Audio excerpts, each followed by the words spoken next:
Hallo julle. Okay, so vandag is dit dan nou Boekmerk. Dit is 'n effens 'n langer gedig as al die ander en daar is baie detail, so hy gaan 'n bietjie lank wees. Maak julleself reg. Goed. So ek lees vir julle die gedig voor soos altyd en dan verduidelik ons. Boekmerk deur Marlies Joubert. Kinders met wange soos mossies wat teen elke oggend stoei. Hande altyd woerende vlerke, elke lyfie 'n seilende gesang, vlak bo die waterspieël van 'n klipvloergang. Fluitig stort die druppels klank oor hulle uit tot sy verbaas die reuk van bittersoet jasmyn uit haar skooljare proe, waar sy ook kon mor en protesteer. Waarom is alles altyd ver? Waarom is alles altyd hier? Waarom moet ek leer van optel, aftrek, deel?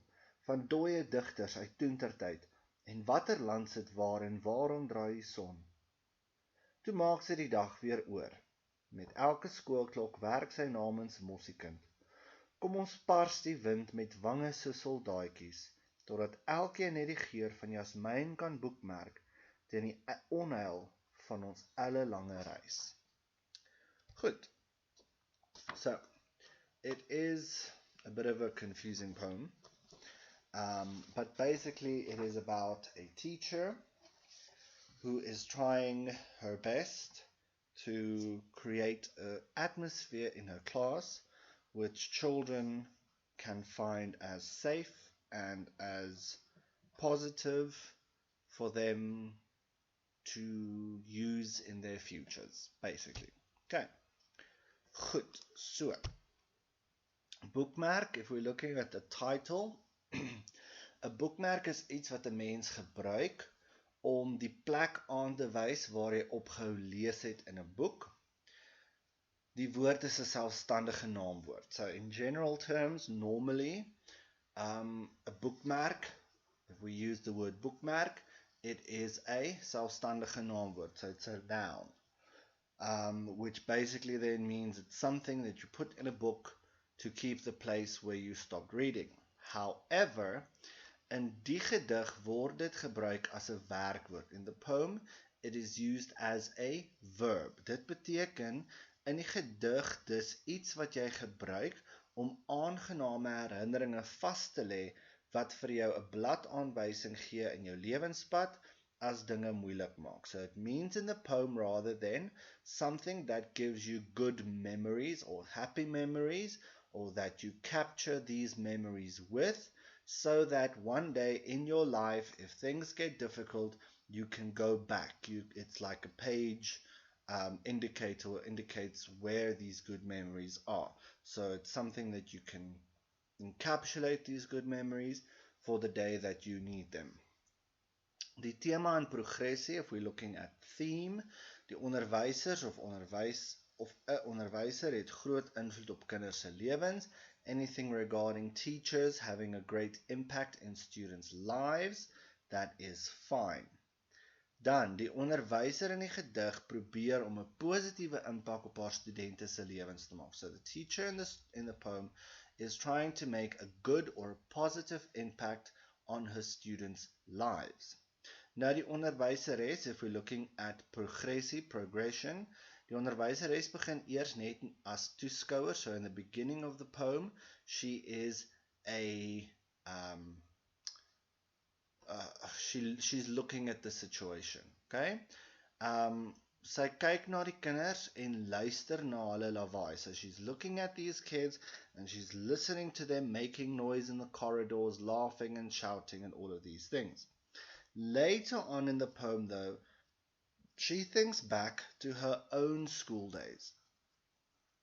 So she remembers how things were for her at school. Sy dink terug aan haar eie skooldae. En dan leer sy die kinders lesse oor die lewe en word daardeur betrokke in hul lewens. So she teaches the students then later on lessons about about life, and through that she becomes actually involved in their lives. So she's no longer then just a toeskouer, a spectator. She is now part of their lives. Goed. Important part of this poem is, of course, the mossies, sparrows.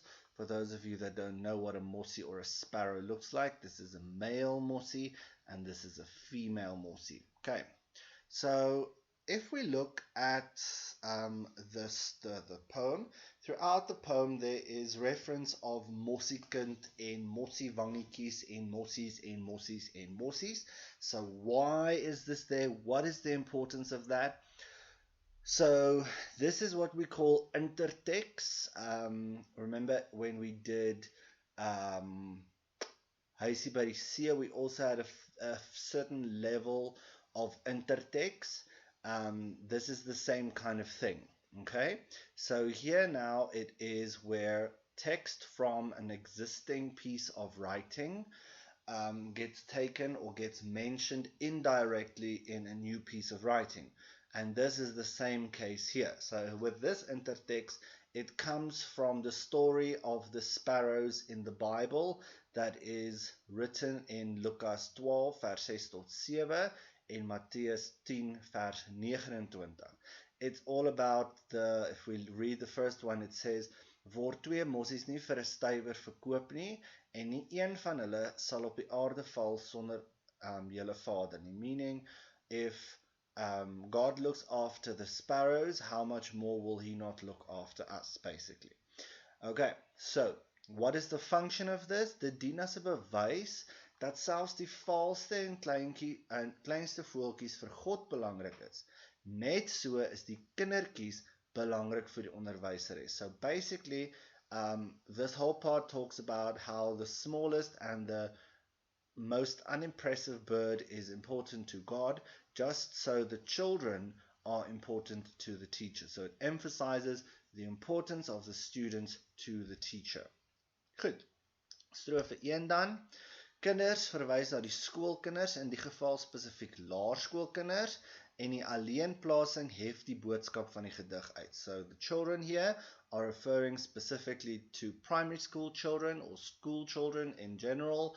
And then alleenplasing, we spoke about alleenplasing in Pryslied. It's when 1 or 2 or 3 words are left alone in a sentence for emphasis. So in this case, it emphasizes the message of the poem, which is children are important. Okay?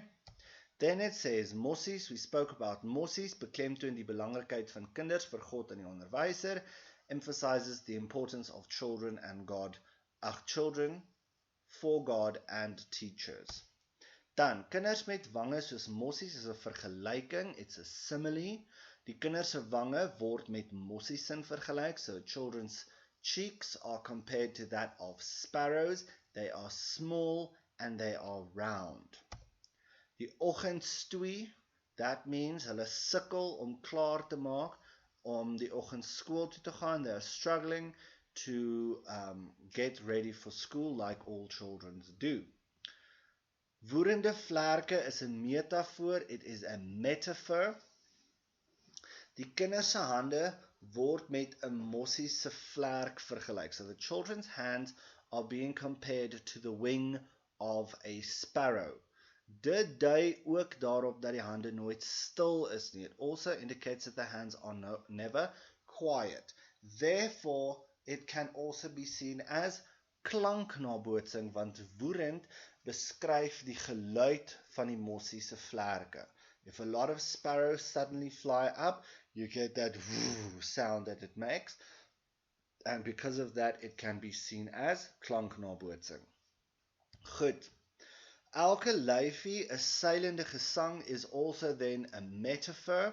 Die onderwyseres sien die leerder as 'n pryslied of 'n danklied, en seilende gesang is personification. If we look at the word seilende, means sailing as in a ship, en gesang is a song. So a song cannot sail, therefore personification.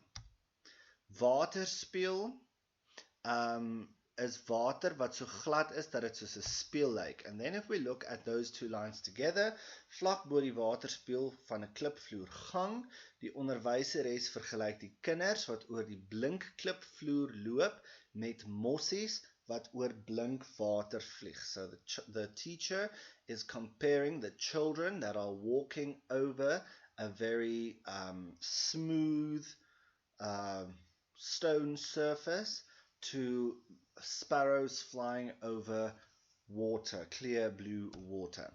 Then there's 'n tipografiese inkeping en dit beklemtoon die boodskap van die gedeelte. So it emphasizes the idea that these children are special and doing a lot of things.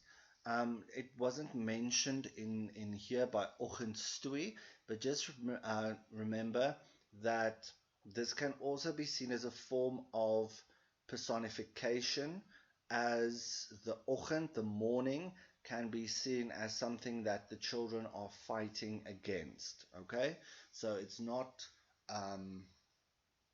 really that clear, but it can also be seen as personification. Then it says, vlijtig stort die druppels klank oor haar uit tot sy verbaas. This is personification, again, personifikasie.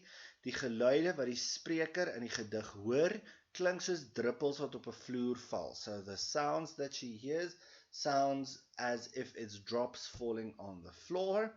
Then the word haar refers to the teacher, die laerskoolonderwyseres. Then die reuk van bittersoet jasmijn uit haar skooljare proe.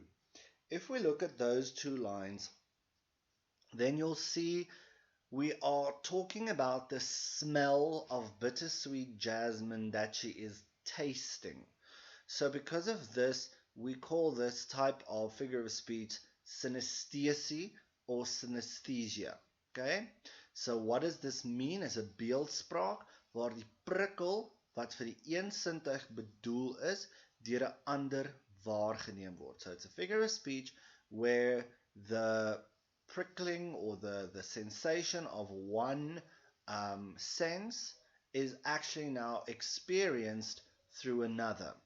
In this case, if we're saying die reuk van bittersoet jasmijn uit haar skooljare, then we're expecting, instead of proe, we're expecting ruik. So jy ruik die reuk of die smaak van bittersoet jasmijn kon proe. But now she's mixing up two senses to express how this time at school was for her. If we then look at bittersoet jasmijn, jasmijn is jasmine, dit is soetgeurige blom, and it's also an example of an oxymoron. An oxymoron or an oxymoron is when two opposites are put next to each other where it still makes sense. So in this case, bittersoet can mean figuurlik, most probably, die skooljare wat vir haar soet was, maar ook bitter met tye. So the school years that was sweet at times, or lekker, fun, great, good, but at times also bitter, meaning not so lekker, wasn't going well, things are all over the place. Then letterlik can refer to something that tastes physically bitter and sweet at the same time. For example, marmelade, marmalade. Okay? Then kon mor assonansie. By the way, kon mor means to moan. So she remembers these bittersweet years of her school where she could also moan. Okay? In protesteer, you know, means to protest. And what is she moaning and protesting about? Die deel wat dan volg word beklemtoon deur die dubbelpunt. Dit fokus dan op die wat onaangenaam was vir die spreker op skool. So here we are following now the same rule that we followed in the previous poems. Remember when we said if there's a double punt, that means after the double punt something is explained, something is expressed, whatever the case might be. So in this case it emphasizes that which follows, which is the things that were not nice for the teacher when she was at school. So, all of these are then questions. Waarom is alles altyd ver? Waarom is alles altyd hier? Why are everything always far? Why is everything always here? Why must I learn about counting up, minusing and dividing, about dead poets from way back when, and which country is where, and why the sun turns. So these are all the questions that she had on that she doesn't understand about why we need to learn this at school. Goed, if we look at the word ver and hier, or these two lines as such, we have a paradox or paradox, which is 'n teenstrydige gedagtes wat by mekaar pas. So it's two completely opposite ideas, but when you put it next to each other, it kind of makes sense. So why is everything always there? Why is everything always here? Optrek, aftrek, en optel, aftrek en deel refers to wiskunde, so it's one of the subjects that she mentions. Dooie digters refers to languages, tale, not just Afrikaans or not just English, tale in general, languages, because in all languages you learn poetry. En watter land sit waar en waarom draai die son? That refers to geography, geography. So there's three subjects that they mention here, drie vakke wat hier genoem word.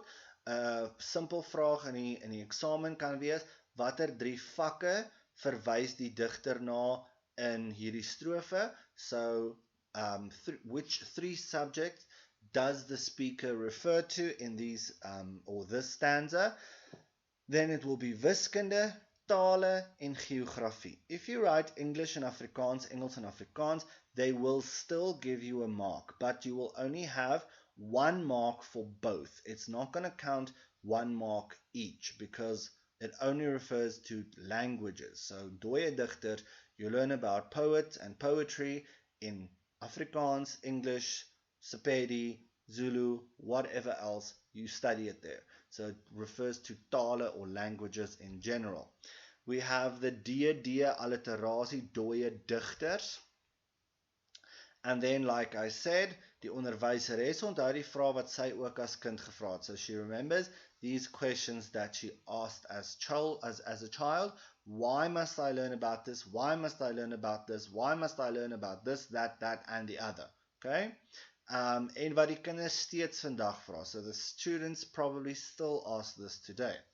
Die herhaling van die woord waarom beeld die vraag uit wat die kinders het oor hul skoolwerk. So the repetition of waarom emphasizes the questions that the children have about their studies. And then there is typografische inkeping again, which emphasizes the message. These are the things that they complained about way back when and are still complaining about today. Then it says, toe maak sy die dag weer oor. So die onderwyseres besluit om die skool daar beter te maak, maak vir die leerders om hulle vir altyd te onthou. So the teacher is trying to now remake the school day. In other words, try and teach them different things, better things, so that they will forever remember their time at school. Die aandagstreep en die dubbelpunt beklemtoon die deel wat volg. So the aandagstreep over there and the dubbelpunt over there emphasizes the part that follows. So after the aandagstreep, it explains to us what she did. She worked on behalf of this mossiekind, these children in her class. And then after the double punt, it explains what she did. She told them, kom, let us work. Okay? If we look at this whole part here, and it basically goes from here, mossiekind en wange se soldaaitjies. So die mossiekind is compared, or the cheeks of the mossiekind is compared to that of soldiers. Okay? So die kinders se wangetjies lyk so soldate se hoede met flappe. Dit lyk soortgelyk aan 'n mossie se wange en dit pas ook omdat klein kindertjies gewoonlik rooi wangetjies het, net so speelgoed soldaatjies. Okay. So, if you think back, especially movies that plays off with Greek or Roman soldiers, their helmets usually have these little flaps around the sides of their faces to protect their face and their necks. So these things kind of represent or look similar to those black spots that you see on a mossie's cheek, on a sparrow's cheeks. So it could be referring to that, or it could fit into the idea of little kids who generally have little rosy cheeks, just like that of those tin soldiers. Think, for example, those toy soldiers that they have in all the movies with the nutcracker. It looks like those English soldiers with the fuzzy hats and stuff. So they've got little red cheeks, and the little kids have little red cheeks, and that's where the comparison comes from. The word pars means to press, om dit te druk, okay, to press something. Now this could be something like a flower, okay. Lang gelede, long ago, a flower would then be put in a book, so 'n blom so in 'n boek gesit word, en dan word dit gedroog, so it gets dry in the book, and then that flower basically gets used as a bookmark, okay? So she wants them to squeeze these days into their memories like this flower so that it can become a bookmark. Die onderwyseres probeer om die leerders voor te berei vir die lewe na skool. So the teacher is trying to prepare the learners for life after school, and then die typografiese inkeping again emphasizes this part. What must they do? They must press these memories so that they become boekmerke. Tot elkeen het die geur van jasmijn kan boekmerk teen die onhal van ons ellelange reis. Again emphasizes that part. That first part, die onderwyseres wil hê dat die kinders net die soet of die goeie herinneringe van hulle skooldae moet onthou. The teacher only wants them to remember the good things about their school life, not the bad things. Bookmark here then says die onderwyseres probeer elke dag se les so interessant as moontlik maak, sodat haar kinders daarna kan terugkyk gedurende moeilike tye. She wants all these days to be so good and so positive and so interesting that if they do get to difficult things in their life, they will be able to think back and think, hey, my life wasn't always this bad. Onheil means slegte of hartseer gebeurtenisse, ominous, if you want to translate it directly. And then ellelange reis. Ellelange is die intensiewe vorm van lang, so ellelang, intensive form of long, and then reis is actually referring to life. So therefore the ellelange reis refers to our life path, our path of life. And then that last stanza, or last part of the stanza there says, die boekmerk beskerm hulle dan teen die teëspoed op hul lewenspad. So the bookmark, these good memories, these good things that they remember from school time, protect them then against the difficulties, the problems, the issues that they have on their or in their lives. And that is basically that. Goed, onthou julle huiswerkies. As daar iets is wat julle nie verstaan nie, vra asseblief.